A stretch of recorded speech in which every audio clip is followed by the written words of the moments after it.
All right. So, welcome back. We're going to go through a new session of actual play here. And so, I'll start off with a brief recap of what happened last time. So this again is Heroes of Hommlet, actual play, solo AD&D first edition. We are playing through the Temple of Elemental Evil, or I guess the Village of Hommlet to start. And we are also creating a companion audio podcast from the results of this actual play. So, starting with last session, we actually had a reasonable amount of material, probably not quite enough to do a full audio episode. But I think after another hour or so here of actual play, we should have enough material to go ahead and start to build out our audio podcast. So, just to recap where we were after the last session, our heroes, who were friends who meet once a month in Verbabonk at a tavern called the Electrum Eel, had come together to trade various sundry goods with each other, have a few beers, and otherwise go on with their merry lives. However, that was rudely interrupted as a woman was coldly murdered in the dark, cold nights of the Verbabonk streets near a market where the Electrum Eel is at. And it turned out that this was no ordinary woman, but this was in fact the Canoness, a high-ranking member of the Church of St. Cuthbert. So, a strange situation, A, that a woman of her station would be sort of meandering about in modest clothing, and B, that a small group of hooded assassins would even be able to kill a woman. But nonetheless, they took her by surprise, and the assassin's blade cut her down in the streets, which the PCs were witness to the tail end of. And to reiterate, our three heroes, Finn, our human ranger, of chaotic good alignment, our neutral good dwarf, dwarf fighter thief, man, bear, pig. He is our fighter thief, and he is longtime friends with Baldingpot Goldleaf, our halfling thief. And they own a cart and a mule, and they were in trading goods with Finn. And normally they would have slept their hangover off and left the next day for perhaps a trading operation or a merchant run throughout the greater, call it south of the Verdavaya River here area. But all that went sideways, and at that point they were left standing in front of two dead brigands who they had slain. The primary assassin had run off into the night, and they were faced with a tough decision, which wasn't too tough, which eventually they decided to bring her body to the church late at night. And after a little bit of dialogue with the church officials there, they were greeted initially by our fourth player character, a man named Harold Tippett, who's an acolyte or a cleric of the Church of St. Cuthbert. Anyway, a conversation ensued then with the high priest there, a man named Waverly, and he insinuated that the next day, no later than the next day, Harold was to leave for the village of Hommlet to inform the cannon station there, a man named Turjon, that he was going to be there quite a bit longer. So he was to bring the bad news to Turjon of the Canoness's death, as well as the fact that Turjon was going to be stuck in this podunk town for a bit longer. And then lastly, there's a regular supply caravan or a load of supplies that gets taken to the church there in Hommlet from this larger church here in the city of Verbabonk, where St. Cuthbert has a fairly large presence. So we left off kind of in the middle of the night. The PCs were wandering back to the Electrum Eel to go to sleep for the night, in which point they were going to meet back up at the church the next day and try to accompany Harold with the hopes that they could actually get the contract also to bring the Church of St. Cuthbert's goods along on their cart and earn some extra gold. Okay. So as the heroes make their way back to, let's see here, we have the greater Verbabonk area. As they make their way back to the Electrum Eel, they are greeted by their friend and the proprietor of the Electrum Eel, Beatrix. And she walks up to them with a piece of cloth, something wrapped in it, and she calls Finn over. Finn, looks like this was left behind. And she hands it to him, and he unwraps it, and it's the dagger that the assassin threw that missed. And it's a reasonably well-made dagger, with one unusual feature, and that is that the hilt of it, on the hilt of it, seems to be carved an eye with fire on top of the eyelids, an eye of flame, if you will. Spoilers. Spoilers, there's a giant crab here. Spoilers, it's actually not a crab, it's actually a crayfish. Spoilers, crayfish and crabs are both edible. But anyway, the party also has an opportunity to inspect the bodies of the two brigands, who at this point are being hauled away by the constable. So at this point, they're sort of in it, and they have a vested interest in letting the church know that they're the ones, who can help with this job. So I'm going to rule that our character with the best charisma, who I think sadly is Balding Pot. Balding Pot is going to go ahead and approach the constable who want nothing more than to just bring these bodies to the morgue and go to sleep, to inspect their clothing and inspect them for any tattoos. And so what I will rule is that he's going to walk over and say, hey, friends, we are investigating the murder of the Canoness, and on orders of the church, we were ordered to search these bodies thoroughly for any marks or clues. So he's going to kind of try to bluff these guys into thinking that he has, a true station from the church to go and inspect these bodies. So, again, reaction checks really aren't part of AD&D, right? We have this reaction adjustment here. I did find some interesting materials in the Dungeon Master's Adventure Log, which starts to describe a little bit about reactions and some other things that can help characters. This book, which I've referenced a few times, I believe it was in here. Yeah, and it talks a little bit about, in addition to showing you pictures of, in addition to continuing the never-ending fetishizing of pole arms. Yeah, so in addition to 3 different kinds of Volges, it has a variety of tables to help you work out some of this stuff. Maybe I was thinking of the wrong thing. I thought it was this book that had the...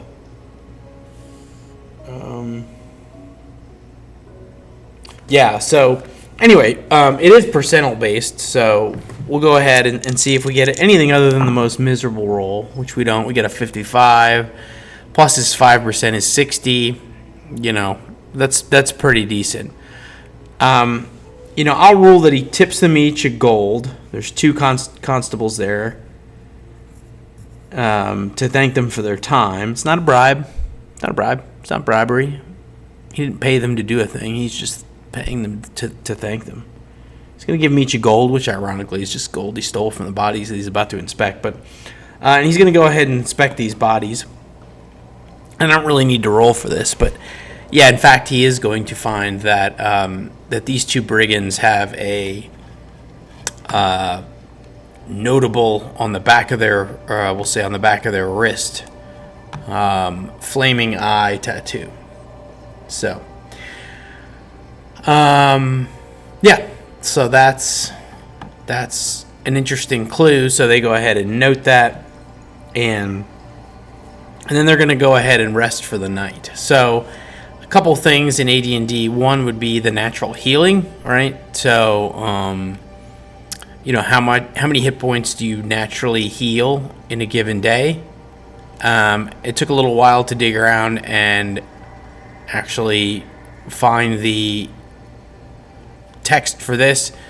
It is in the DMG's guide, but it's also here. It's kind of better codified here in Osric on page 124.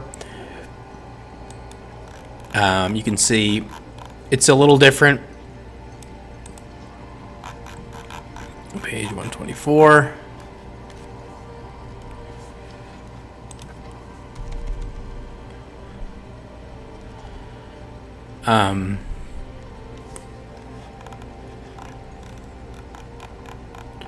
It's 1 hit point a day. However, if a character has a constitution penalty to HP before rest will begin to affect the character's hit points, the character must rest for a number of days equal to the penalty. So, thankfully, none of our PCs have that problem. And then it just has this 4-week cap, I guess. Right? So, even if you had 150 hit points, you will just go to full after 4 weeks. You know, again, sort of with the idea that hit points in AD&D are an abstraction of endurance and yada, yada, yada, and your 1-minute combat round. So we did have an injured PC. I believe it was Garl, our dwarf, who took a gentleman's point of damage. So after a night's rest at the inn, he'll be back up to 10 hit points. And then we'll officially begin day 2.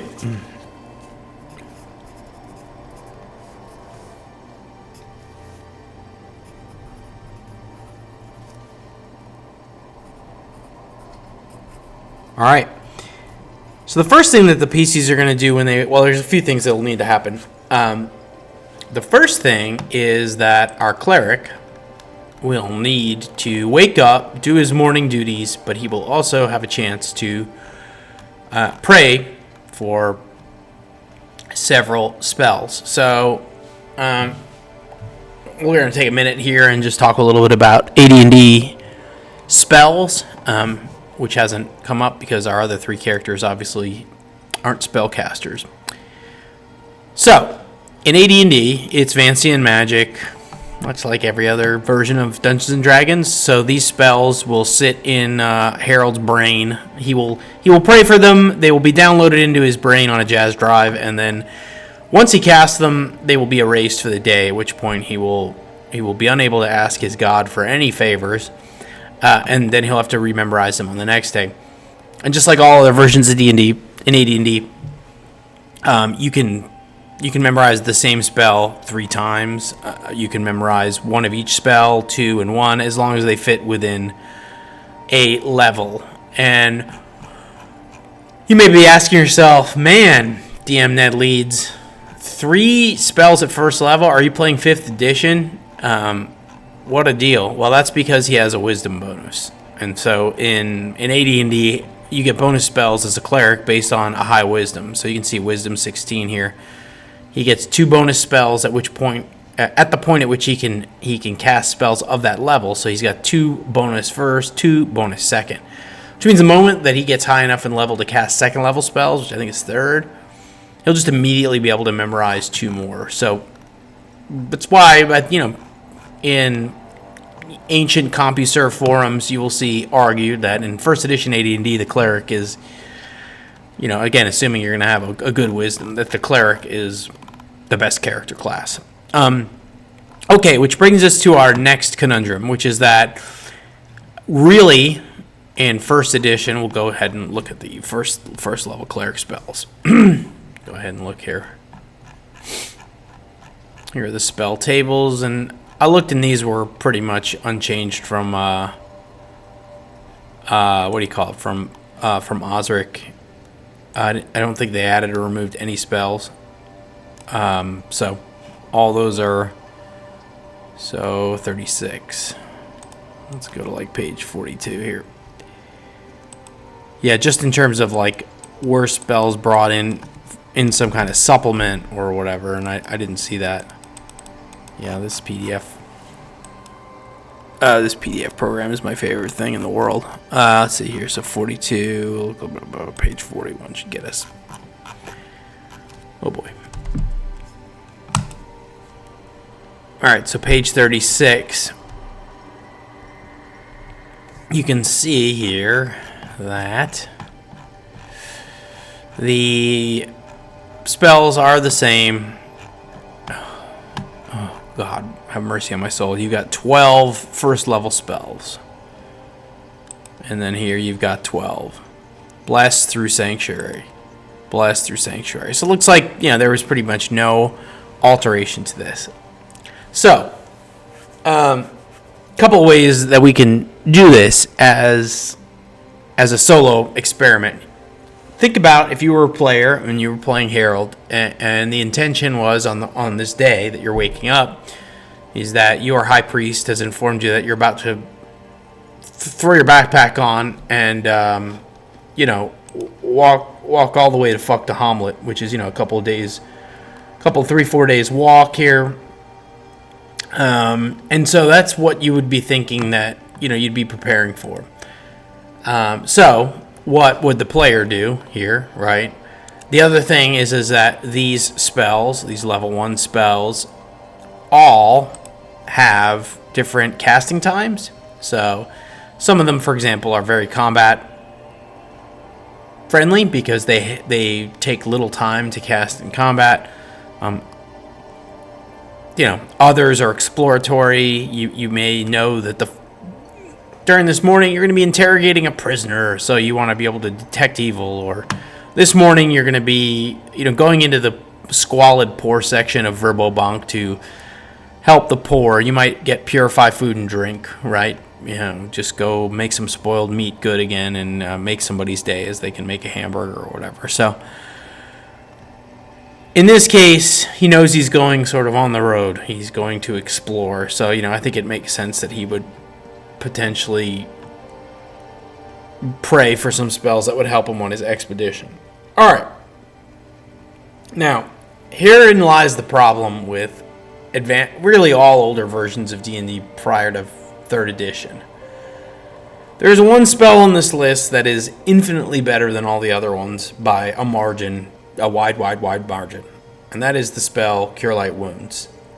And what happened in 3rd edition was they realized that, and that by making Cure Light Wounds kind of a must memorize, that all the other spells were either terrible or just outright cancerous.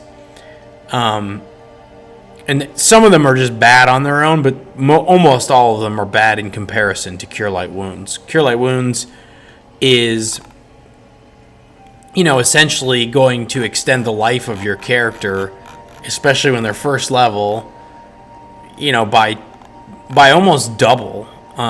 So here in 1st edition, much like many others, it's 1 to 8 hit points restored. It'll also actually cure or stop paralysis. So, if you get ghoul paralyzed, Cure Light Wounds will unparalyze you. So,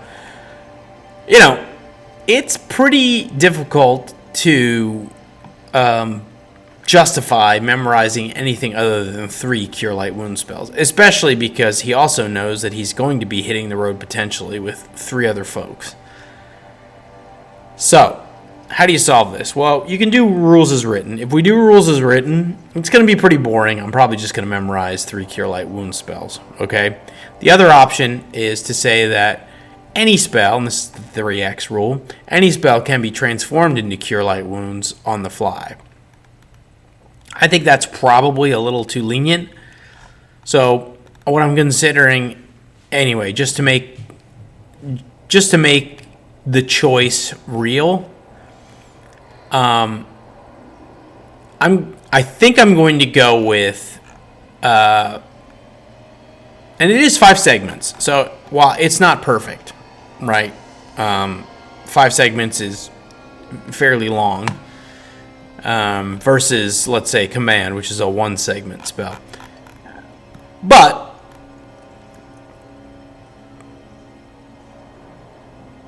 I really see two options.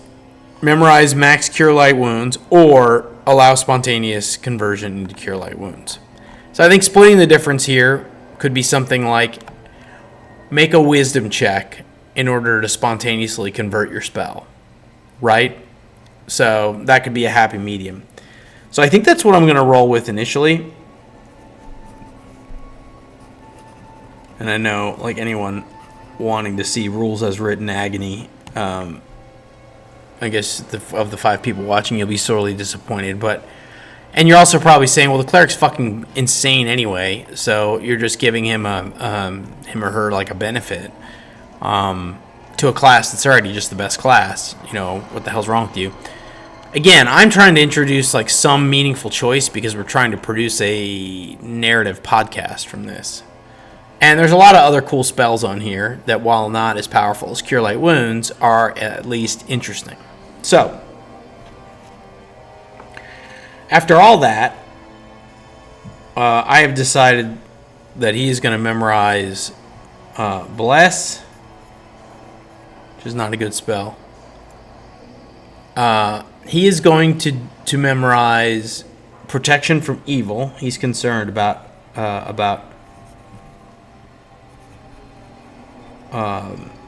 the evil that lurks in the woods. He is not a huge fan of... Harold's not a huge fan of cavorting about in the woods. And then I'll probably just, for shits and giggles, let's go ahead and just choose a random spell. And again, this may not even matter because who knows if they're even going to encounter it. Oh. Just realized we never rolled. Alright, 1. So another Bless. We already memorized Bless. 6. Detect Magic. Perhaps he thinks he's going to have to do some investigation here this morning into the murder of the Canoness, and therefore he chooses Detect Magic. Okay.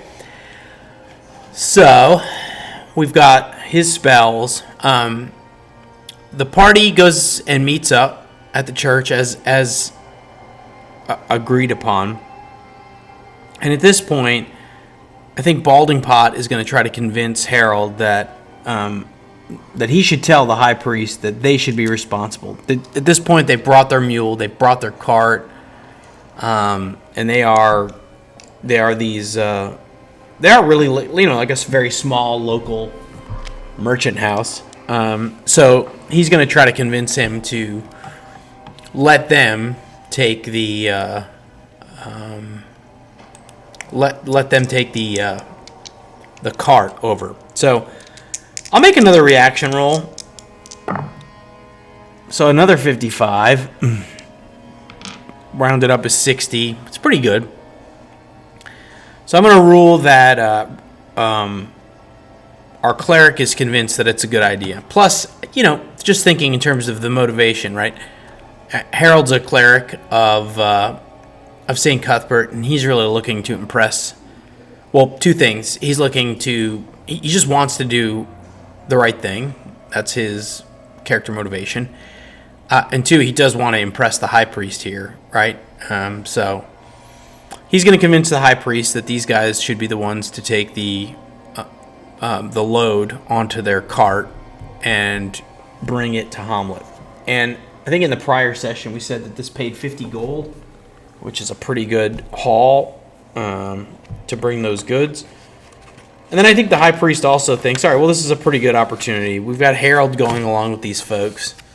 The high priest has already detected evil on the 3 members of our party and realized they aren't evil. And so he does trust Harold to watch the goods. So after a small review of the inventory, and it's, you know, everything you would think that you would send down from Verbalbank. So, you know, clothing, soap, salt, everything that isn't, you know, perishable livestock and goods. Enough to fill up Balding Pot and Garl's wagon. So, yeah, you may notice here I've got an actual printout of this same map, which is pretty cool. So we're gonna go ahead and start kind of like a hex crawl, and the party will make its way out onto the road, really not needing, really not needing to do anything else. They were planning to leave the next day anyway. Let's see if we can get some traveling music here.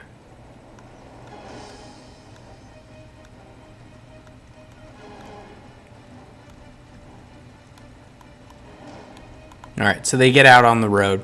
All right, so you may notice that this map, and let me just jump over to the image of the map. You may notice that this map is really helpful for us because they've decided that they will rule that 1 hex equals 1 league. You may be wondering what a league is. I believe a league is 3 miles. And, which is, essentially a play on English measurement. But it's extra useless because it's just free. And so,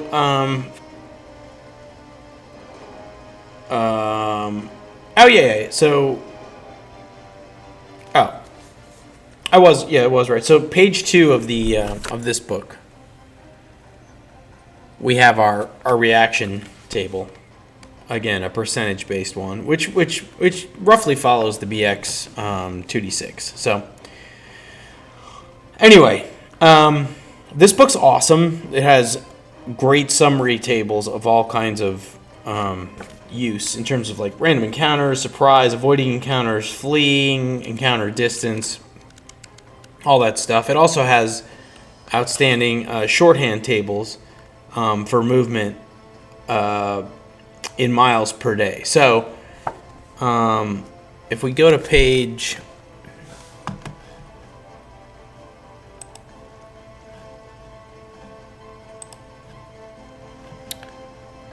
If we look at our Osric just to confirm this, you'll see that overland travel, exploring the wilderness, 142.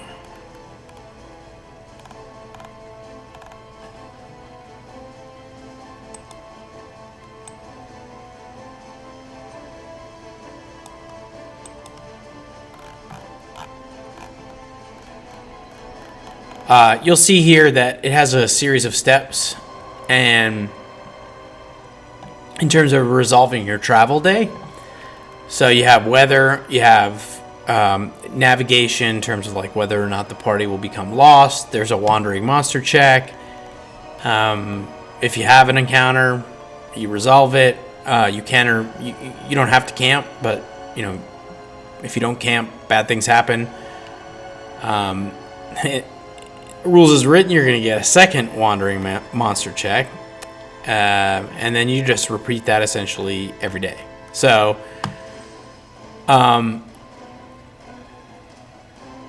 2 checks each day with a third at night is what it's actually recommending here. So, but that could also depend on the terrain, and it's obviously up to GM's discretion or DM's discretion, as it writes here. So, for example,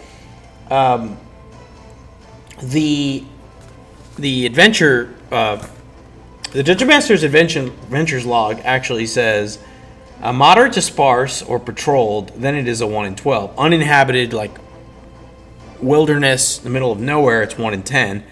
If there's a relatively high or dense population of kind of civilization, humans, it's actually only 1 in 20. And then it also, depending on the type of terrain you're walking through, it has a chart for... Let me see if I copy this. Let me see if I actually have this. I think I do have this. Oh, here it is. Yeah.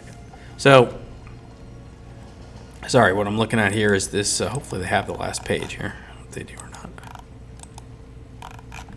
not. Right.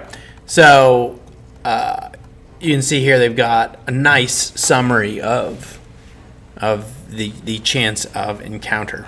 They also have mounted movement and then foot movement.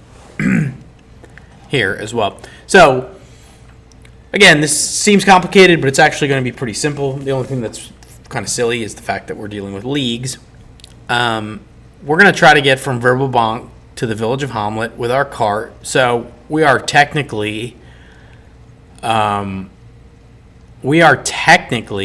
foot, because we do have a mule and we do have a cart, but we're not riding the mule, right? The mule is just pulling the cart. So I'm going to say that we're average, burdened, right? We have to stop, water the mule, occasionally it gets stuck in a rut.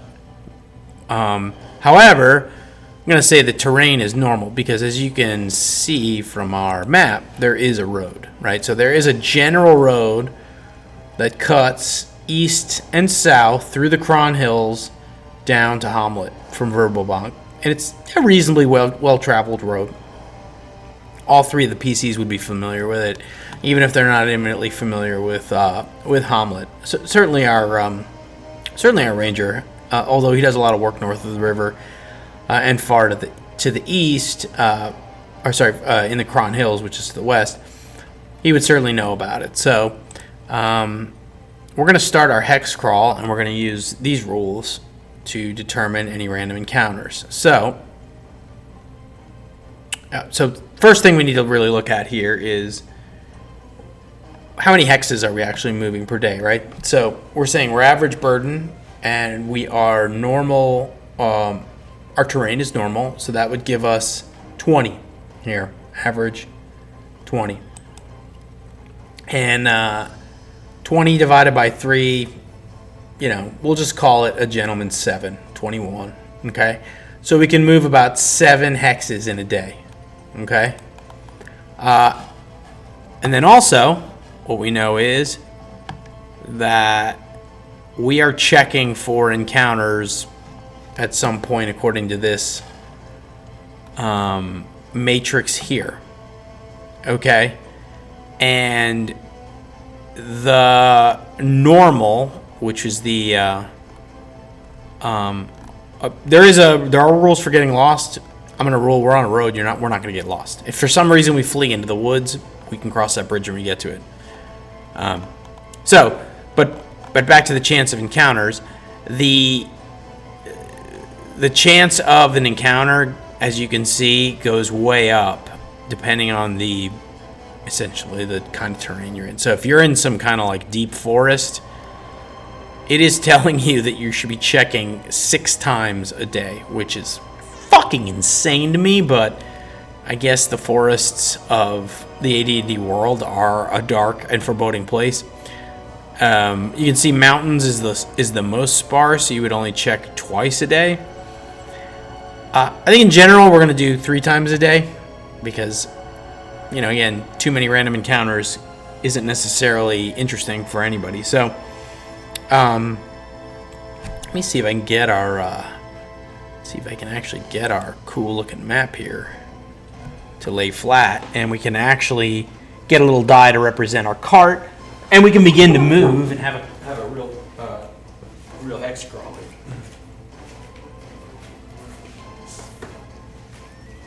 What better use for the player's handbook than as a paperweight? Go ahead and put that there. It's an orange spine anyway. It has like no use on Earth other than as a paperweight. Yes, I do have original art. PHBs, and I also have a couple sets of orange spines. All right, let's get a die to represent our party. And how about we'll do shout outs to Jeff Con / now it's Mythic Con, very awesome con in the greater Charlotte. They have one in Asheville in the spring, one in Charlotte in the fall. Awesome con, run by awesome people. Our Jeff Con die here will represent our our party as they progress through their hex crawl, right? Okay, so every hex is 3 miles, and we can move 20 miles a day. Oh, I just realized there you go. We move 3 miles in a hex, so it's 7 hexes per day, and we're checking kind of at the, really if you look at this document, it's morning, evening, and then right before you go to sleep. So we get right outside of Verbabonk, and I think that's going to be our first check. And I'm going to rule that this check qualifies as relatively dense, right? So we're right outside Verbabonk. There are farms. This is going to be a 1 in 20. Okay, and so we'll just say 1 is the encounter here, right? Because it's 1 in 20, 1 in 12, 1 in 10. We can just use a die. So here's our 20-sided die. If it's a 1, we get an encounter right in the morning, right as we leave. All right, we did not. All right, so we make it. Let's say again, we can move 7 hexes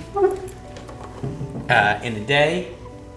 So 1, 2, 3 is the midpoint in the day. So now our party finds themselves a little further out on the road. They've had some interesting dialogue, yada, yada, yada. And they will now roll the 12-sider because we are moderately sparse. Or we are sparsely patrolled. No encounter. 1, 2, 3, 4. Okay. So our party is at the end of the first traveling day, and so this would be the night encounter. And so that will be, again, sparse. So this is the midnight roll. 7. Nope. Okay. So everybody heals. I'm going to assume, for purposes of rations and water, that the church loaded them up with 3 day. How about this? 3 days. Look at that. That was prescient. All right, 3 days worth of food for the 4 of them before they have to go into their own stock. All right, so they're down to 2 days. They ate all their food, or they ate 1 day's worth of food. I'll assume their water skins were also full, and that given that this is a pretty well-trodden forested area, that they're able to find a decent amount of water. All right, so the next day starts, and we're going to do our random encounter. This is going to be our morning ones. I am going to roll a d12, and I'll say bless, protection from evil, and another random spell. Sanctuary is what he's decided to pray for this morning. Or how about that St. Cuthbert has blessed him with. All right, now I'm going to roll for our random encounter. All right. Nope. All right, so we go about 3 hexes. We go 7 today, so 1, 2, 3. Nope. 1, 2, 3. Nope. All right, the party camps down, and they're able to spend the evening in relative safety. They're almost into the woods here. Okay. As you can see from the map. So we're about to go from the plains potentially into kind of the woods. And at that point we'll switch to a D10. All right, so morning.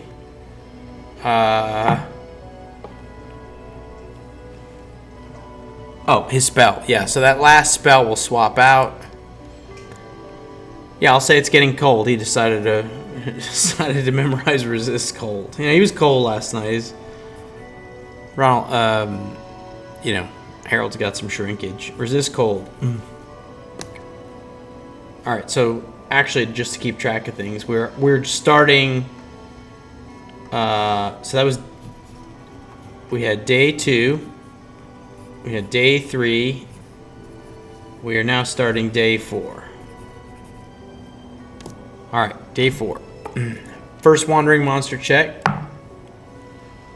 Nope. We'll move 3 squares. 1, 2, 3. All right. Midday check. Nope. 1, 2, 3. All right, now we are in the thick of the woods. So we're going to switch to a D10. And that's a 10. So no check there. All right, so now we're out of the church's food. And we're on to day 5. All right, so morning. Spell swap. He's suspicious. It's gonna be day 5. It's gonna be detect evil.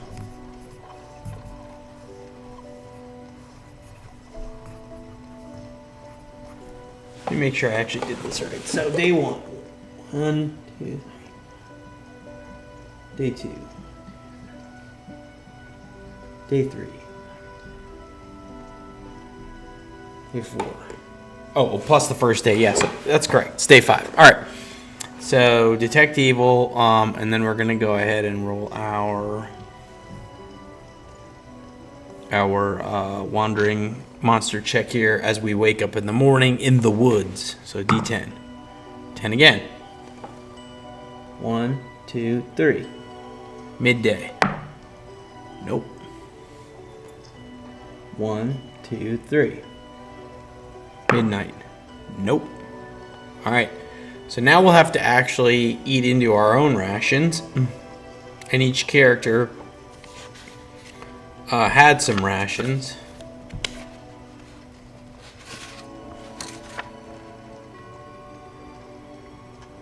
So I'll mark those off their sheets. -1 ration. Or 1 day's ration, I should say, because I think you buy them in terms of weeks.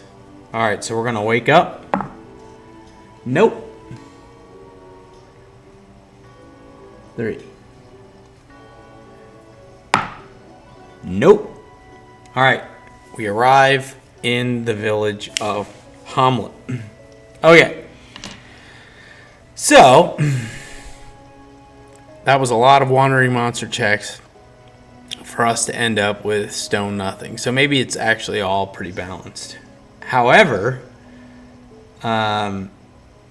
we have a small problem. Problem is that we need to find a way to introduce one of our other PCs. And so there is one fixed set piece encounter. So I'll have it happen here near Hommlet, which is advantageous for the players, because they won't be, if they actually do poorly or whatever, they won't be stuck out anywhere in the wilderness. So as the party is headed down the road, they off in the distance see a little bit of smoke.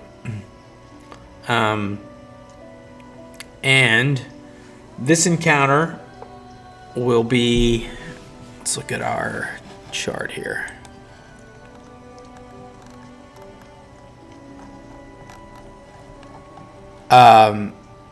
So 2 things. 1, we need to see if either party is surprised. And let's go ahead and switch up our music here.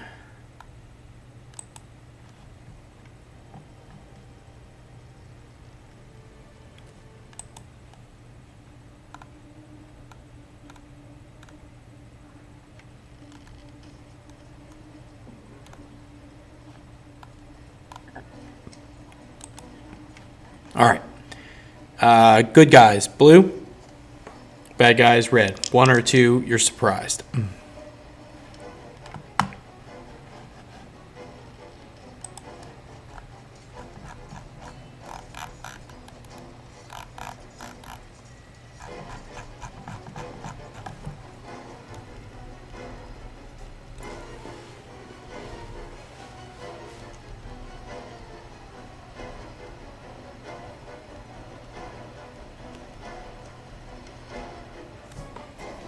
All right. Except our ranger, only surprised on 1. Now, what does it say here? Actually, Oh, using the most favorable member of the party concerned, i.e. a ranger is surprised to only want to represent the whole of the characters. Nice. Okay.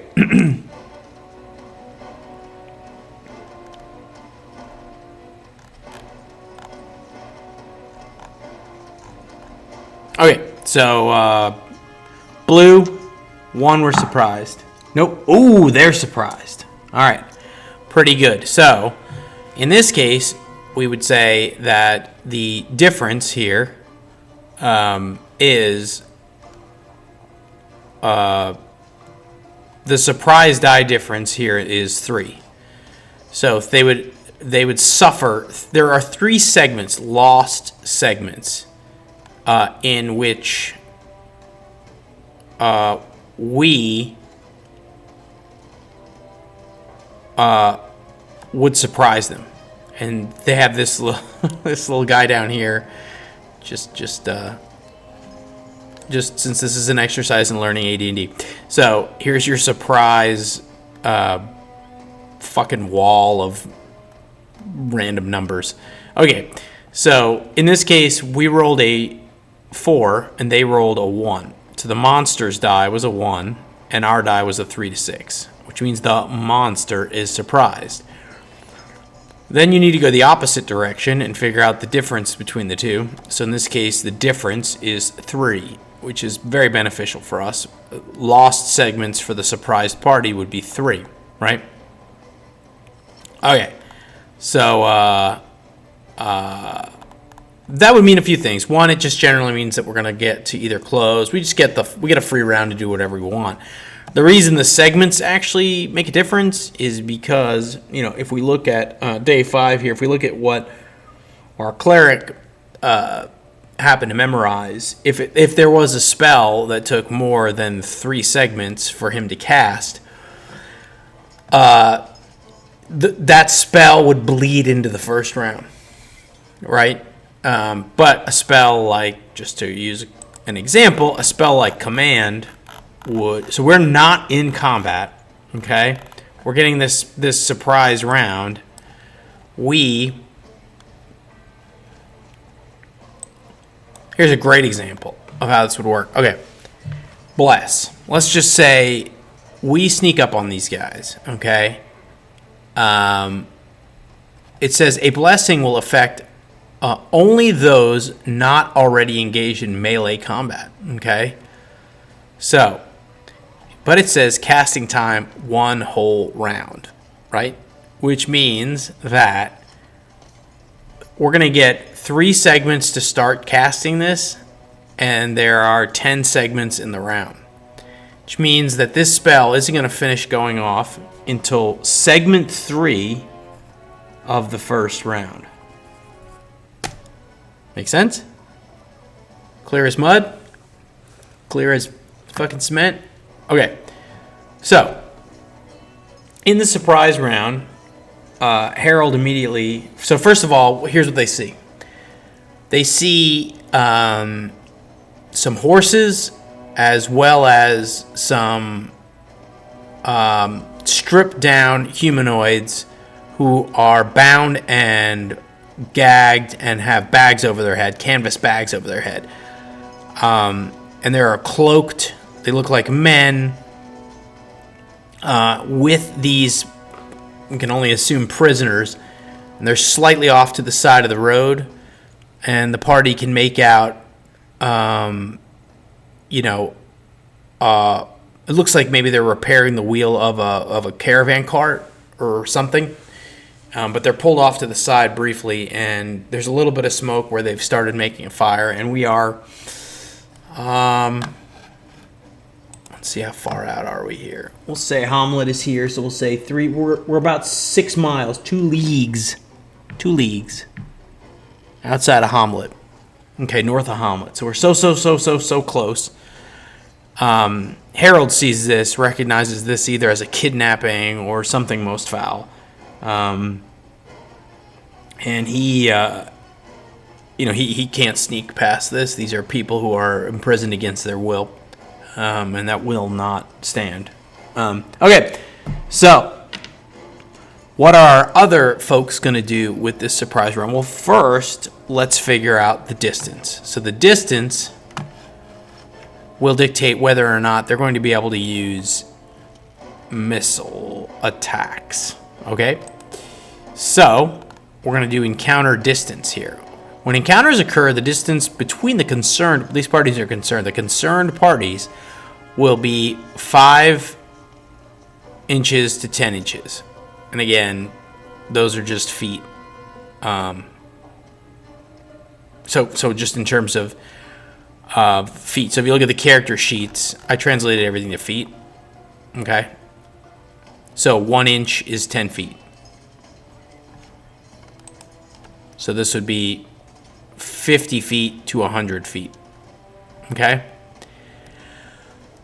Okay, so, and then there are just some,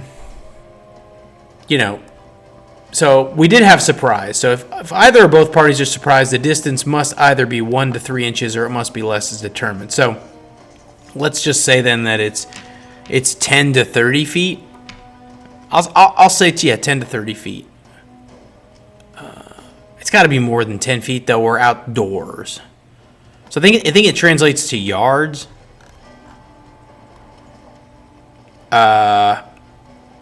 Which would make a lot more sense. So, yeah. Okay. All right, so we'll say they're 30 yards out. So they're rounding a bend here, and they saw the smoke, so they were a little bit quiet, and they kind of crept up. They left the cart and the mule a little ways back in order to be a little more quiet. Again, you got 2 thieves and a ranger, and the cleric's the only one who's a little bit noisy. But so they noticed this group 30 yards out. So what that means for us is that these ranges here outdoors are also in yards. Right? So, and I believe I can confirm this. Missile fire. Let's see. Combat. I'm sure this will be completely straightforward. All right. So, combat, outdoors. Oh boy. Where's combat? There it is. Okay, so combat, page 120.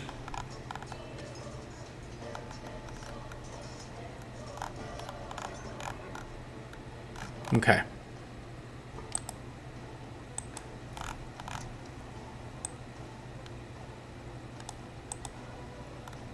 All right. So, ranged attack. Missiles. Absolutely nothing useful there. All right. So, missile attacks.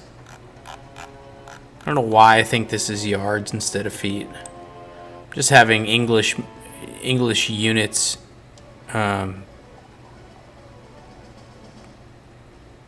fucking English units fit here. Okay, so let's just take a look at the weapons and they may reference it there. Otherwise, I'm going to rule that that's the case because there's nothing here that would tell me otherwise. All right, equipment and armor. So weapons would be page 28. If not, I'll look it up. But yeah. All right, here are all of our.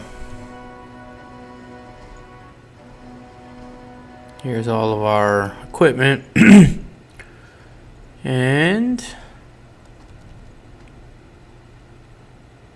the fuck? Oh. All right, our equipment here will show us a range.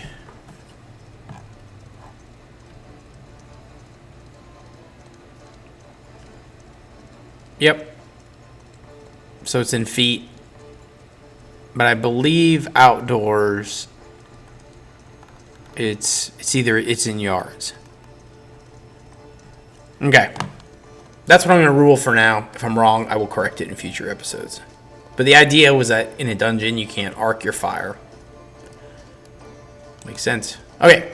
So back to where we're at. We are 30 yards apart. Okay, and so looking at the range of, we know what Harold's doing.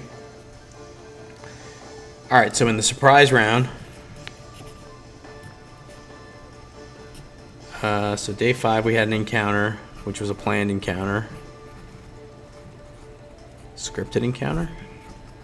Sounds railroady. Alright. So they got surprise. Harold casts round 1, surprise round. Round 0, really. Harold casts bless.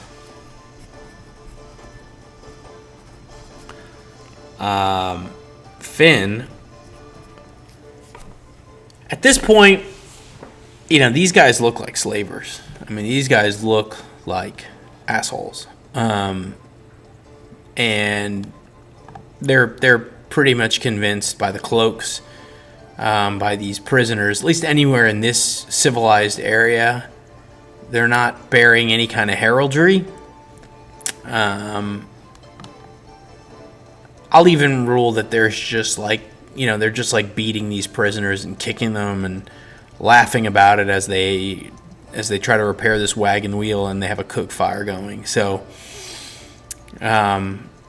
it's enough to convince the party that got an even better idea for the narrative. All right. Oh fuck! I swear I rolled a 1. Hold on. My hand. You see my hand? My hand didn't move. Okay. I was gonna say the ranger will make a wisdom check here to use his keen eyes to see if there's any heraldry or anything. And he notices that these cloaked bandits have an eye with flame over the top of it on their cloaks. So puts 2 and 2 together and realizes that these are likely bandits who are associated with the same gang that was responsible for the murder of the Canoness. All right. So let's go to our grid here. And again, we are gridding, but we're gonna kind of make it a slightly less exact science. We have this road, right? And the party has just come around a bend in the road. Okay. And then they're coming around this bend in the road. There's some trees here. Some brush up here. Okay. And so our party, I'll say, is here. Our ranger and here's our cleric. Here's our boy. He's casting bless.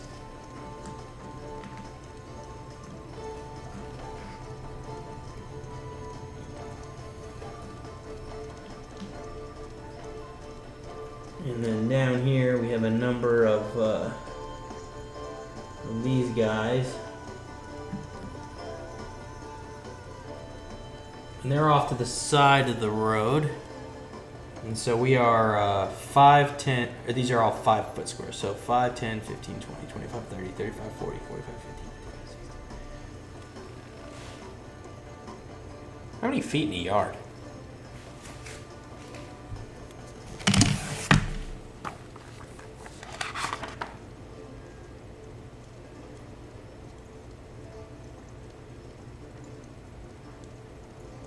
I forget. That's terrible. And you know what's really sad here? You want to know what's really sad? I have a composition notebook. Yeah. When you know feet, multiply by to get meters. So it's about 3 feet. Sorry, about 3 feet. So 30 yards is 90 feet. So 10, 20, 30, 40, 50, 60, 89. That's about right. You know what? It's AD&D. It's not fucking tractics. Okay. So these guys are over here. A couple of them are trying to fix this wagon. And, a bunch of the other ones are roughing up these prisoners. Maybe one of them's over here by this cook fire. And they are set upon by our PCs. Okay, so actually,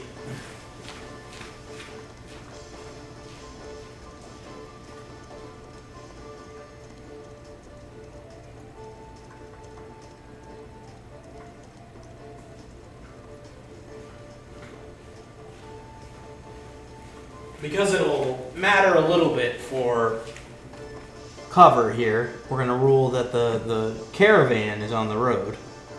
And it also matters the direction they were headed.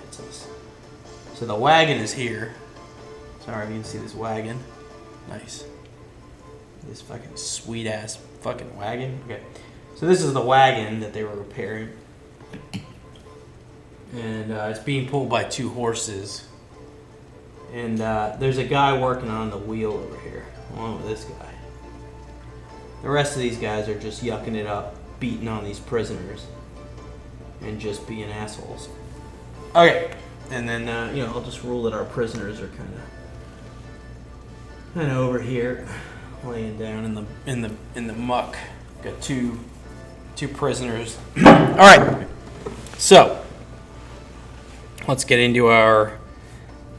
So what are the other folks going to do during this round? Well, we're outdoors, so Finn will fire his heavy crossbow, which has a rather ridiculous range. He will not get the benefit of the bless spell because the bless spell, remember, has not gone off yet. All right. The other thing we're going to do here is we are going to set up a sheet for our bad guys. And so in this case, we have bandit,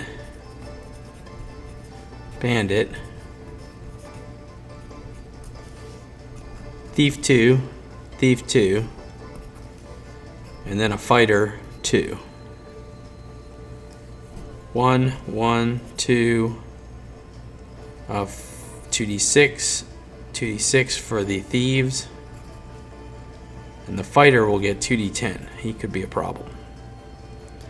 Bandits will all have leather. Everyone will have AC 7 except the fighter, who has AC 6. 1d8. Thieves will have short swords. Bandits will have short swords as well. All right. Okay. All right. So Finn is going to take a shot at that closest thief. So he is he's kind of like the bigger thief, and he's going to shoot with his crossbow. He'll roll a 9, which will certainly miss. They go of 20, hits an AC 11. So the arrow whizzes by. That's definitely within short range ish. 80, 90. Actually, it doesn't. Looks like it's, yeah. So he would have missed regardless. All right, the dwarf is firing a short bow. This is going to be in medium range. It's going to be -2. 19. Very nice. So Thaco, so reduced by 2 for medium range, but +1 for his missile reaction bonus. So it goes down to a 17, back up to an 18. 20 minus 18 is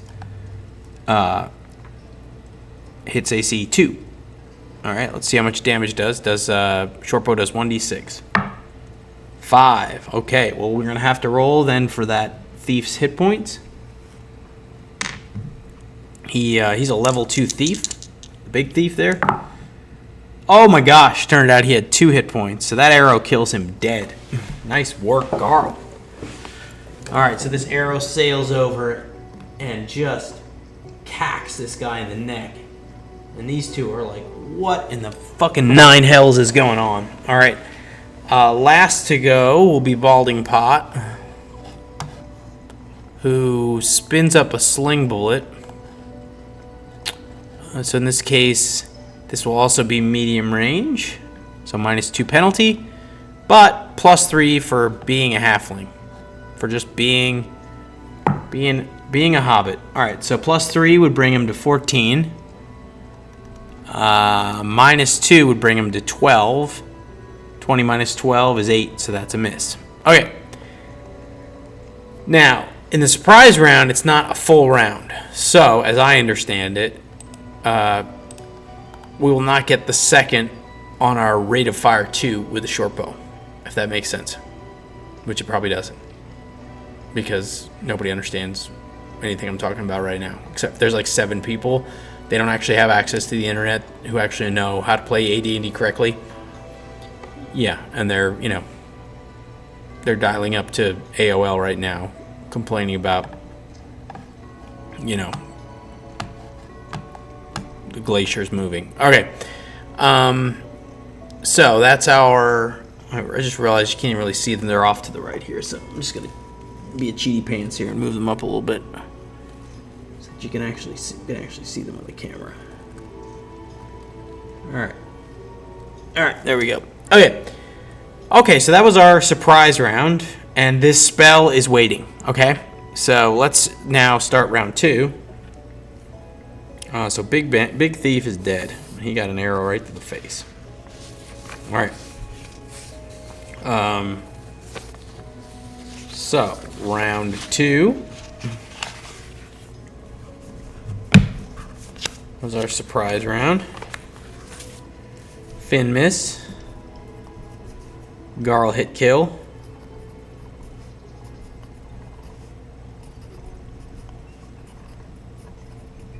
And BPG miss with a sling. Alright, so now these guys know what's up. And these horses start whinnying, and all hell's breaking loose now. Alright, so we are tied. Alright, so it's going to be mutual. Mutual initiative here. Okay. So this spell, and so 2. So the segment would be 2. And we said that that Bless is going to go off in the 3rd segment. All right, so the characters are going to shoot. They're going to shoot again. In this case, Finn's using a heavy crossbow, so he's going to have to reload it. So he's going to reload. Garl will shoot his his short bow, and the halfling will shoot his sling. So I'm going to rule here that the bandits don't have ranged weapons ready. So for them, this fighter has a spear. The rest of these guys have short swords, so they're going to close. And I'm going to I'm going to rule that this is, because it's simultaneous initiative, they can close 30. It was 30 feet. So again, we'll just kind of keep everything as feet now. So 10, 20, 30. So they're going to close. Then this guy is going to go also start to close here. So the party is going to get another... This is the advantage of missile fire, obviously. And well, number 1, surprise. And then number 2, the advantage of missile fire. All right, so we'll go with Garl first. 3 will miss. Finn reloading. Halfling with his sling. 17 plus 3 is 20, so they're now probably in short range, so no penalty. So that'll absolutely hit. I'll rule that he was shooting. We'll just go left to right here. There's bandit, bandit, thief, bandit, fighter. North south here, 1 through 4. 3. So he hits the second bandit, and his sling bullet will do 1d4 plus 1. So he'll do 2 to that other bandit. Now, thankfully, the bandit 2, bandit 1. Bandits have 1d6 hit points, so this might kill the bandit. We'll roll. Nope, that bandit's pretty healthy. So he goes down to 3. All right. So round 1. Garl miss. Finn reload.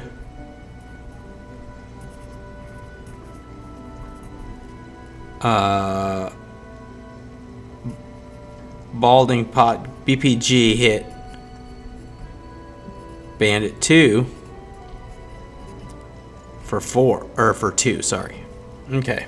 Takes him from 5 to 3. Okay. And then what will happen last in this round is the bless spell will go off. So let's just take a look at the bless spell. What an absolute fucking game changer this is. All right. Upon uttering the spell, the caster raises the morale of friendly creatures by +1, despite the fact that morale is a percentage roll.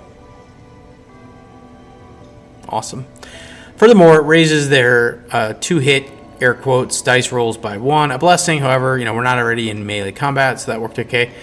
It can be a reverse to curse enemies, which lowers morale and a hit by 1. So in this case, we didn't reverse it. Yeah, this is a holy symbol. We're not doing spell components. I would rather put my fucking finger in a fucking vice or put my leg in a wood chipper than do spell components. Okay, so 5 inches by 5 inches. Again, that's like 50 feet by 50 feet. That's sufficient to cover the party. Okay, so that's it. His spell goes off, and the way I see it is that this new round has already started. He can't actually do anything else, right? He's starting this round 1 with his spell kind of still going off. He's still chanting and holding up his cudgel and yelling to the sky and saying we need to smite these smite these interlopers or whatever. So all right, so let's go ahead and start round 2. So that was round 1, round 2. And so in round 1, 2 in it. Party bad guys. Okay. So in round 2, let's see what the initiative is here. All right. So, again, they act on our initiative. So high roll is good in this case. So we're going to act on segment 3. They're going to act on segment 4.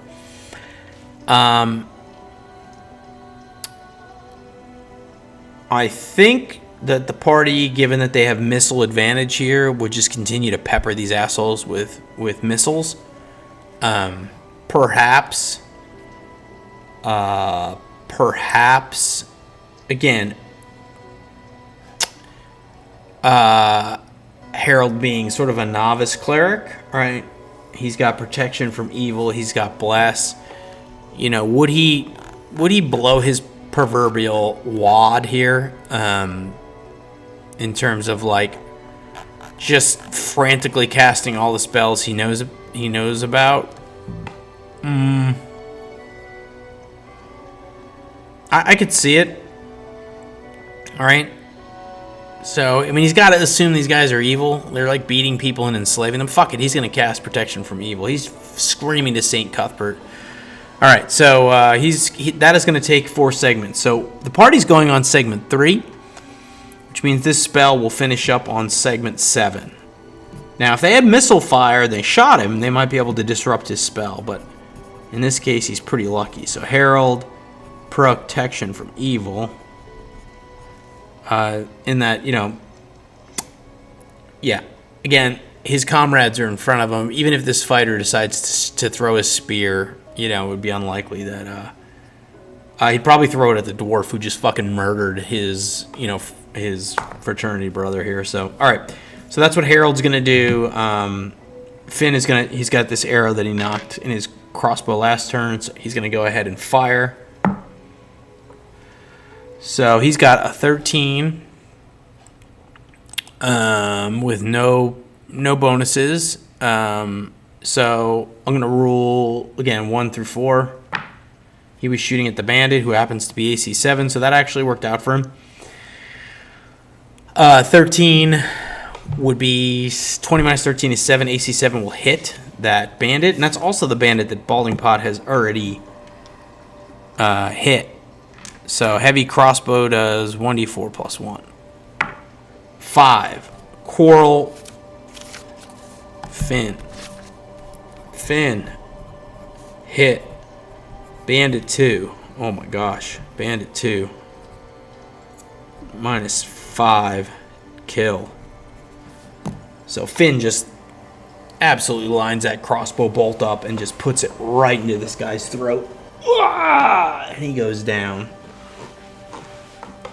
All right. We'll go ahead with Balding Pot. BPG will also use his sling. 9 will miss even with his +3, so that's 12. 8, yeah, none of these guys have AC lower than 8 or 7. So Bandit 2 is dead as a doorknob. All right, Garl with a 14 plus his dexterity bonus of a 15 hits AC 5, and let's see which of the remaining goobers he's shooting at. 6 would be this fighter. All right, this fighter has an AC of 6. 15, so 20 minus 15 is 5, hits AC 5. That guy's got AC 6. Well, that works out. All right, we're gonna have to roll this guy's hit points. He's no fucking joke. He is a 2nd level fighter. He's got 10 hit points. It's worth noting, like, I guess I can apply the min-out rule here. I'll figure that out when I get to it. All right, regardless, he just got shot with a fucking arrow. For just a short bow.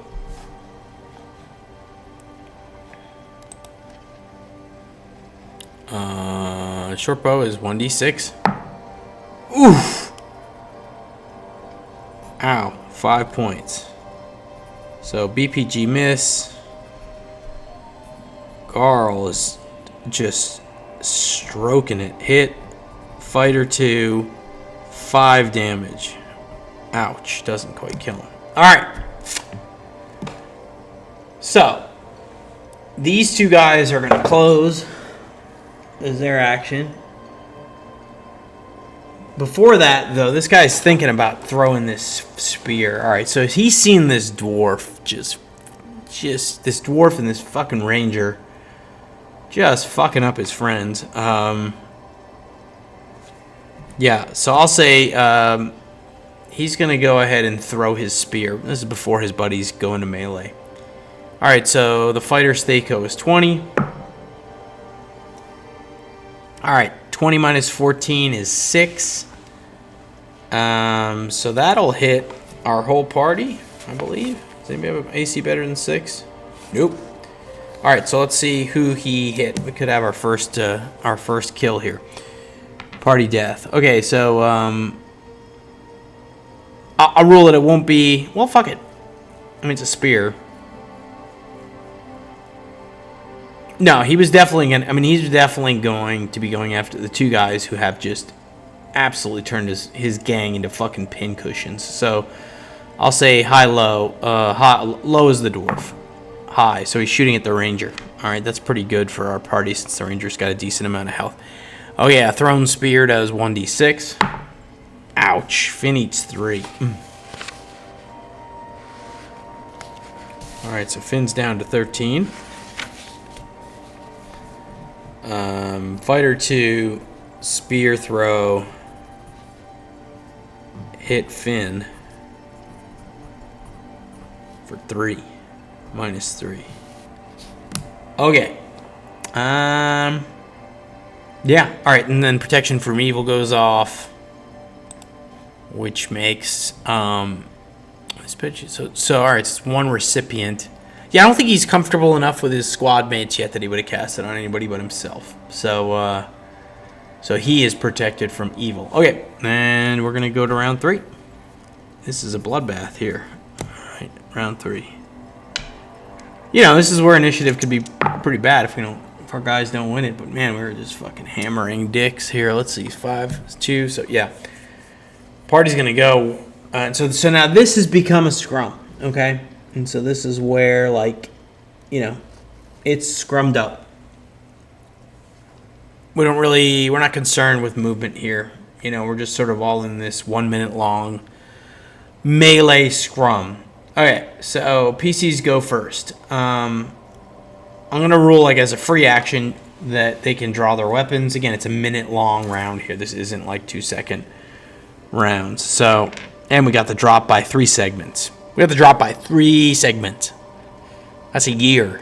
It's like fucking 15 seconds. I can pull a sword out, read a newspaper article, and gargle in that amount of time. Okay, so Garl will go first. He's going to go after, I guess, one of these 2 guys in front of him. I'll figure it out once he rolls. So Garl has switched to his trusty... I actually say, you know, in this scrum here... He's got his spear.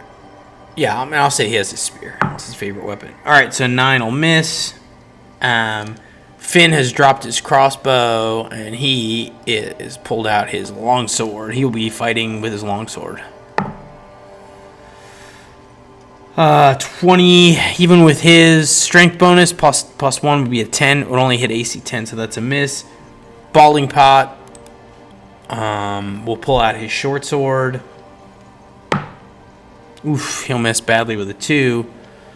And then last we have Harold, who doesn't quite have he's got a strength of 11. He's got his footman's, Bless is in effect. My friends. Bless is in effect. Look at this absolutely broken spell. It's giving, it gave all of those rolls that I missed with 2s, a +1. It doesn't even actually affect damage, which I don't think they changed in Osric, did they? It's still just as terrible. Spells. Bless. Bless. Oh, God. God save me. All right.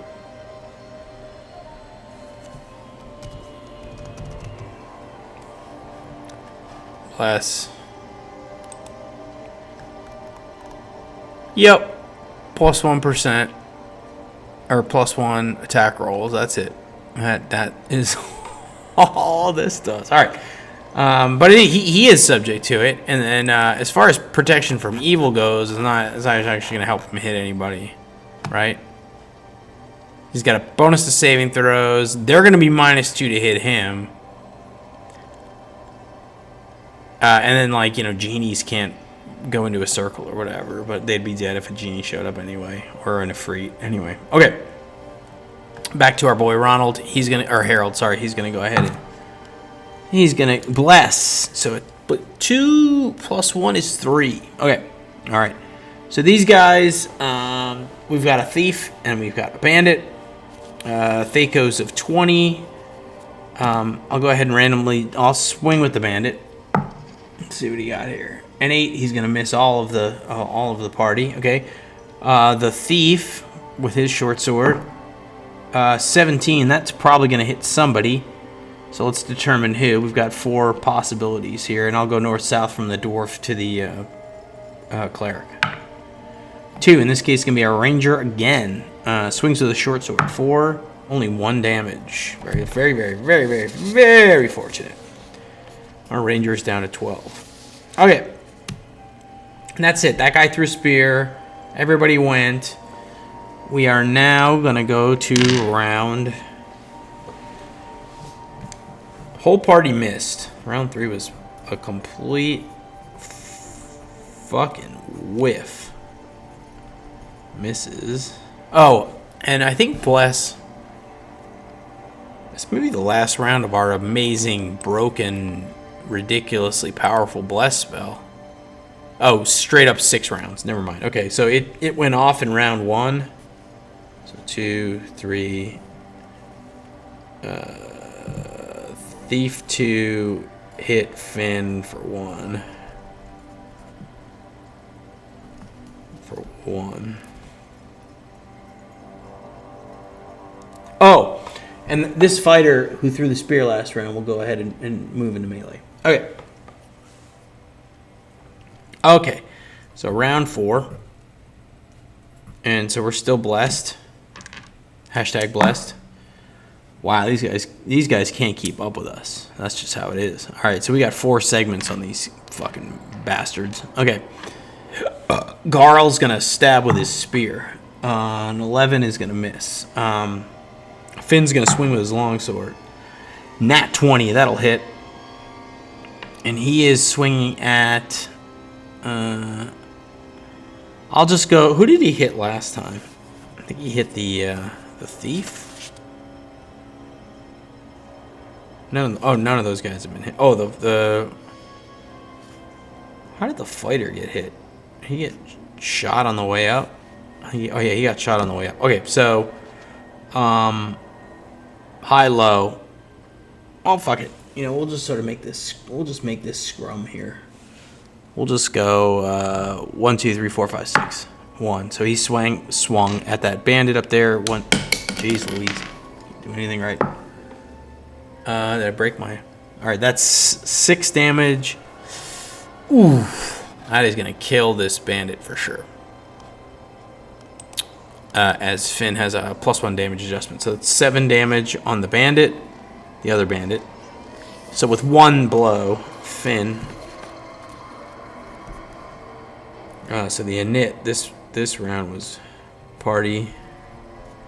We've won the initiative. We, the party, have won every round. So Finn smashes his blade down onto this guy's neck and just pushes it straight through his collarbone into his sternum and strokes it down through his chest, just ripping his leather armor to shreds.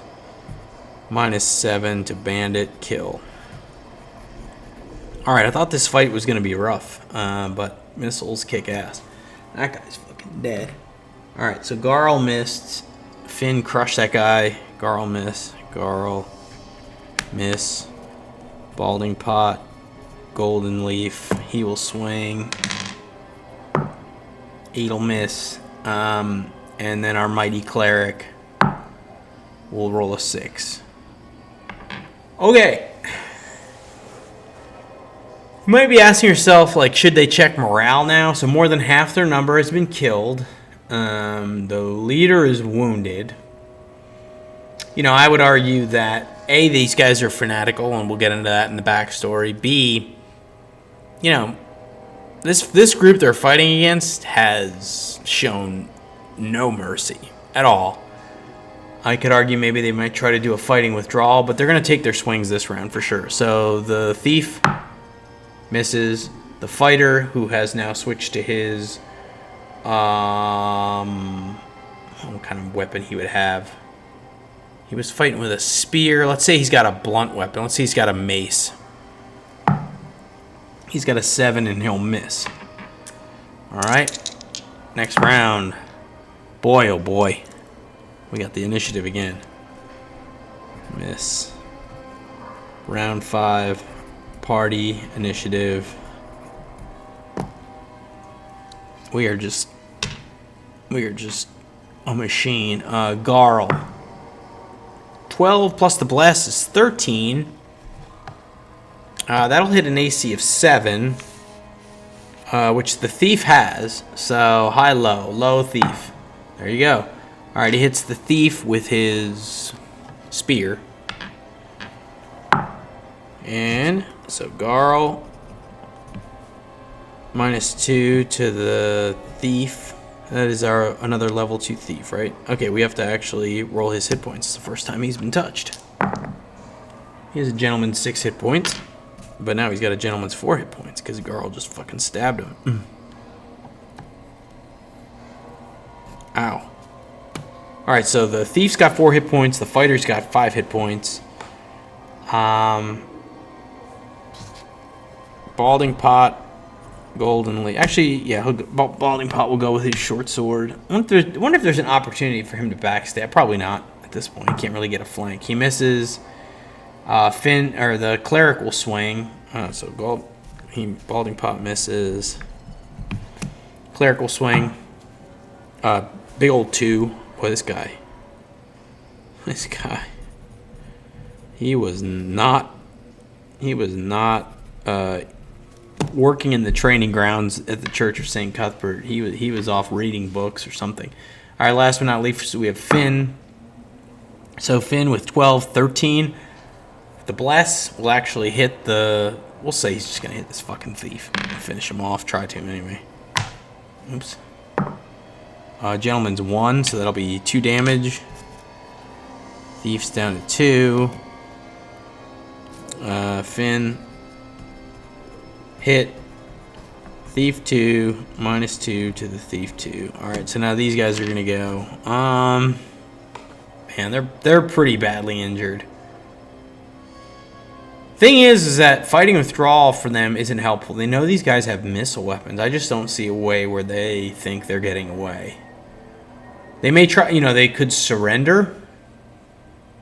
Again, I'm going to say they're fanatics. They as you're going to find out in this story, their leader is more terrifying than anything that these 4 idiots on the road could possibly deliver upon them. So, fighter's gonna swing. He's gonna miss. Thief's gonna swing. He might hit somebody. Let's see. So the party's... The only buddy with an AC of 7 is Balding Pot. So let's do 1d4 down the line. And we got a 4. That would be the cleric. All right, so the cleric, tosses that stroke aside with his shield because the cleric's actually got a pretty good AC of, I think, a 4. Yeah, let's fucking go. AC 4. AC 4 for Harold. Boy, he can't hit the broadside of a barn, but he's got some good armor. Okay, next round. So that was a total whiff for the other guys. All right, round 6. Initiative. All right, they finally got us. Thief. Ooh, that's gonna hit. Let's see who he stabs at. The cleric, and he hits the cleric with his short sword for 4 damage. That woke up old Harold here, who goes from 9 hit points to 5. All right. Monsters got initiative. Thief 2 minus 4. Harold. So Harold is down to 5 hit points. Let me clear out some of this stuff here. Alright, the fighter with his mace. Ooh, that's a hit. Now let's see who he was fighting against. 2, 3, that would be our halfling.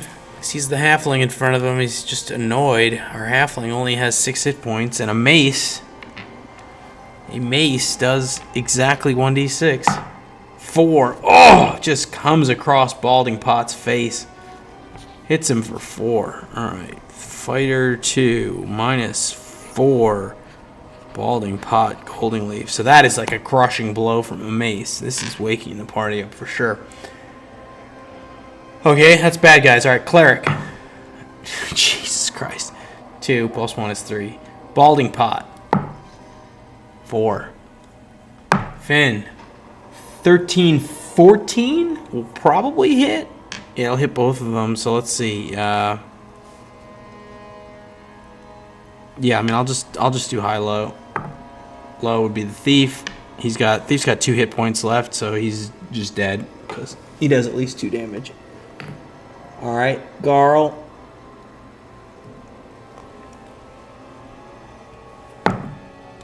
We'll miss with a 6. All right, now they got this guy surrounded.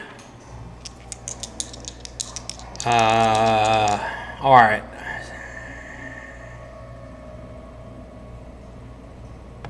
So I'm gonna rule, just to say that I did it and flexed it. I'm gonna say that this last spell, that oh fuck, I don't think the cleric would have got hit because the cleric's AC is effectively a 6 because of protection from evil. So he's at 9. I almost fucked that up. All right, he's at 9 actually still. All right, so the cleric is looking at this halfling who just got fucking cacked across the face with a mace and is like, just like got a big bloody gash on his shoulder and his neck. So it's 5 segments to cast Cure Light Wounds, and so I think he's gonna spontaneously convert his his super useful fucking detect evil into a Cure Light Wounds. All right, so that's his intention. And in this case, he's a little bit fucked because the bad guy's going to go first. And let's see here. Whoop, the bad guy got a nat 20. We got some sad music playing.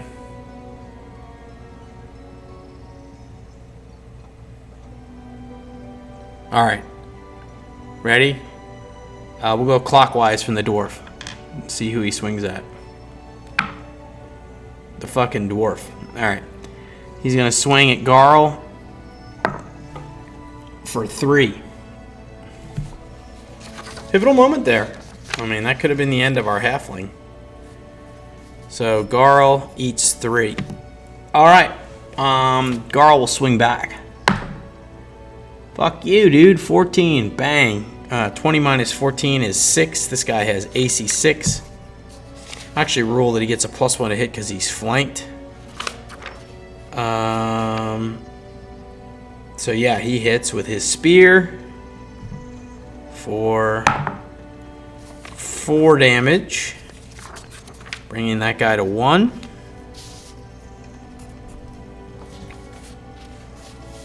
Ouch. All right.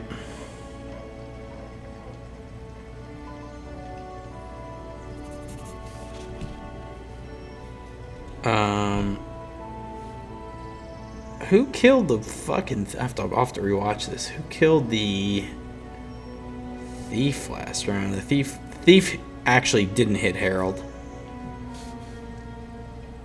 Somebody returned fire and just crushed that fucking thief. I think it was Finn. Finn? Thief. Oh, it was Finn because he did 2 to the thief. Okay, but then the fighter 2 just stroked, just hit Garl for minus fucking 3. All right, nice. So now we're on to round. Round 7. They won initiative. Monsters. And he just hit Garl for 3. What an asshole. Garl hit him back. Oh, yeah. Garl hit him back for 4. Hit. Minus 4 on fighter 2. Let's see if Balding Pot can get a little vengeance here. Oh, no, apparently not. All right. Finn. Oh, Finn hits with an 18. So this guy only has, I think, 2 hit points. Oh, he's got 1 hit point. Yeah, we can watch the sparks fly here. All right, so he does 3 to him and kills him. Ah! So Finn wheels around and goes low and just cuts this guy right across his belly, spilling his guts out. All right. And then the healing spell goes off for 7. All right, so our halfling is healed back up to 6.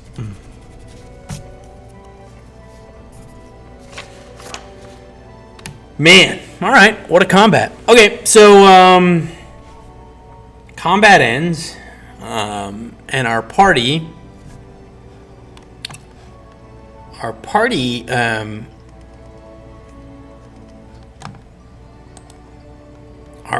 will first head over to these. Oh, you know what I didn't do? I didn't do the wisdom check for the heal spell. Bonked it. So he's still at 2. Again, we're close to Hommlet here, so I'm gonna rule that they're gonna get into town. But you know, just to say that I stuck with my rule. So that sucks. You know, his spell didn't do anything. Just fucking didn't go off. Oh, I guess I have to decide if you lose it or not. Yeah, let's make it pretty punishing. You lose it. Okay. So our party.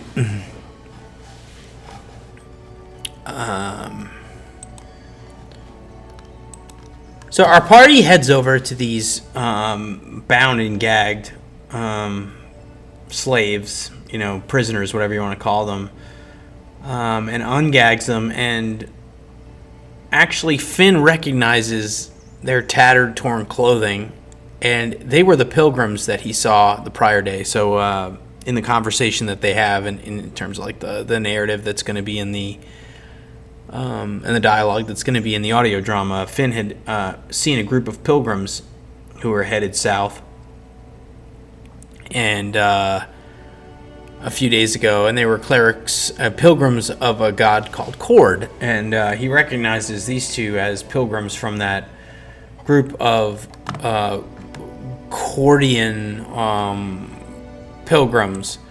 One of them is a particularly large half-orc, and he is in fact our 5th player character, but unfortunately his pilgrim friend here is dead. So the PCs find him weeping over the fate of his fallen comrade. And he looks up at them after they free him, and he says, "Thank you, my friends. I found myself imprisoned by these brigands. Our caravan was scattered to the winds. We're peaceful missionaries from Jeff, and Jeff is another region in Greyhawk. We're making our way across the land, spreading the word of Cord." And he says, "My name is Bor Thorensen," and kind of gets a strange look from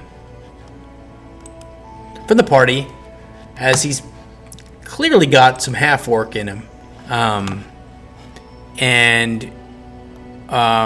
But he's very, very thankful, and he asks the party to help wrap his friend Nivitz, who has died at the hands of these awful bandits. And he regales the PCs with a tale of them being ambushed by these brigands, and a large fight ensued. They killed several of the brigands, but eventually they were overwhelmed, and many of their number were killed. Some of the bandits left, and they headed off east. And some of these bandits had stayed, and they were anticipating that they were going to be sold off to slavers. So, however, among the goods that were in the wagon are, in fact, Bor's possessions, as well as the possessions of his fellow pilgrim. I'll say the pilgrim was a true pilgrim, wasn't really like a combatant. But Bor thankfully finds his sword, he finds his hammer, and he finds his suit of plate mail, which was far too large for any of these brigands to actually wear effectively. And so he is now our 5th player character, as he will join the party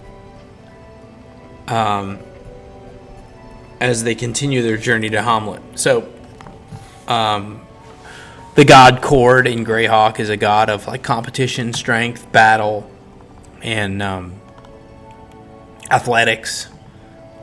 Competition is typically either chaotic good or neutral good. And these pilgrims were spreading the word of Cord, holding athletics competitions in cities and so on and so forth. So that's what they had been doing, on this pilgrimage from Jeff, until they were so sadly struck down by this crayfish. All right, so we need to do a few pieces of bookkeeping here. We know that these were men, brigands, right? And we learned last time that this treasure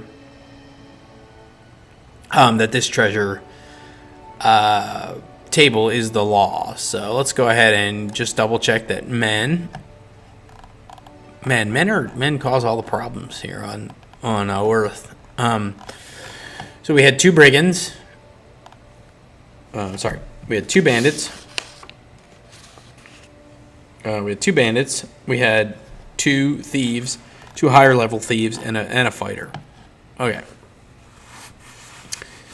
So we know we got a spear from the fighter. It was a good quality spear. I will say he has a mace. If we want to gather up their short swords, we will end up with 1, 2, 3, 4 short swords. These guys' weapons are at least reasonable quality. We have 4 suits of leather armor. I'm going to rule that the horses belonged to the Church of Cord, so the party isn't really going to loot them, but they'll go ahead. And this whole cart here does belong to the Church of Cord.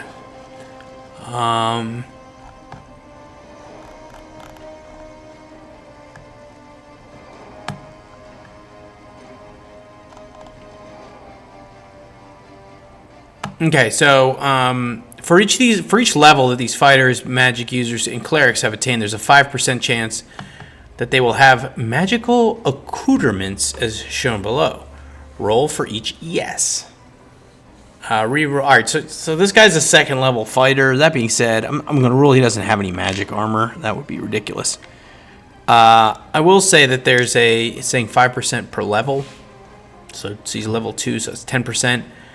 I'll say there's a 10% chance that he has a magic potion. So 10% or less. Oh, shit. What I roll? Oh. 20. All right. Never mind. Okay. Okay. So that was that. And then as far as the treasure type, it's probably going to be M.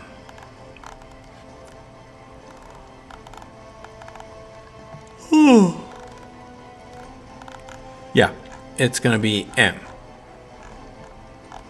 Buccaneers, cavemen, dervish, merchant, pilgrim.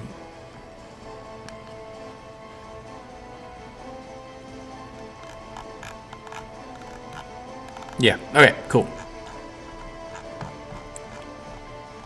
Alright, so this is all going to be treasure type M.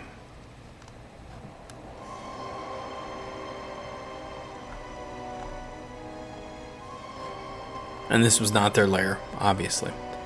Okay, and then, so any of the treasure that would be like in this caravan would belong to the church. So, I'm going to rule that our good party would not take the treasure from the dead churchgoers, which would be pretty evil. Okay.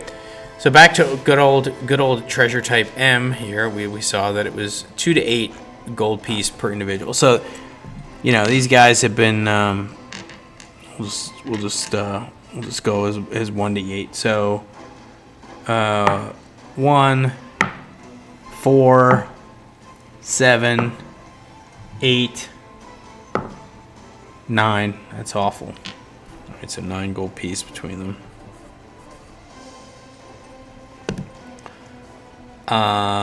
Okay, I think that's pretty much it. We're at an hour and 47 anyway. So yeah. So they now have a 5th member, and he is thirsty for vengeance, and he's also found himself a group of like-minded adventurers who he,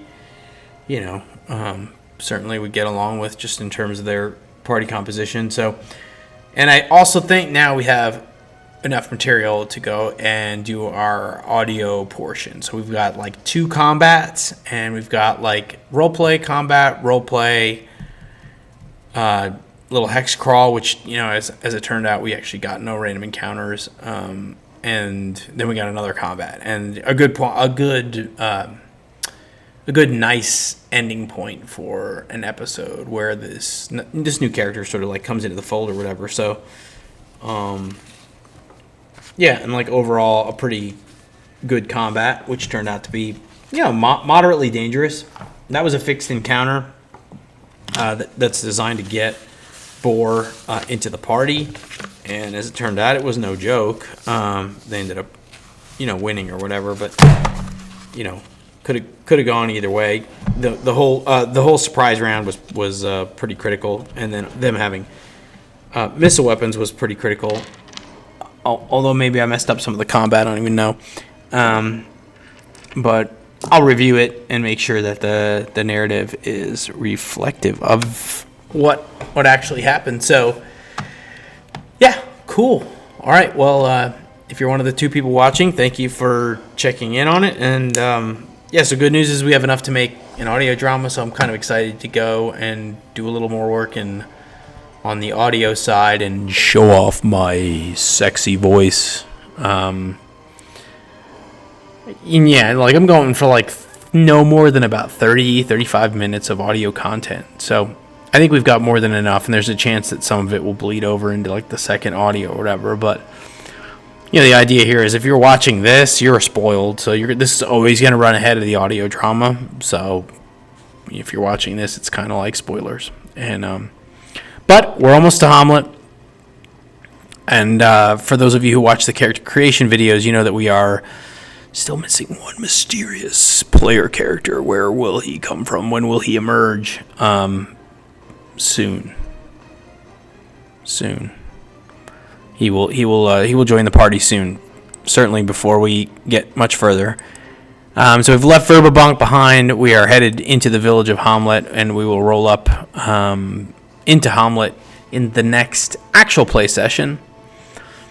But I think I will try to get the audio section done before I do another section of roleplay here. So thanks everybody for watching, and yeah, you know, if you're one of the 3 people watching and you saw me do something wrong, or you saw a different way to do it or a different way to interpret something, definitely feel free to say something in the comments. And all right, take it easy.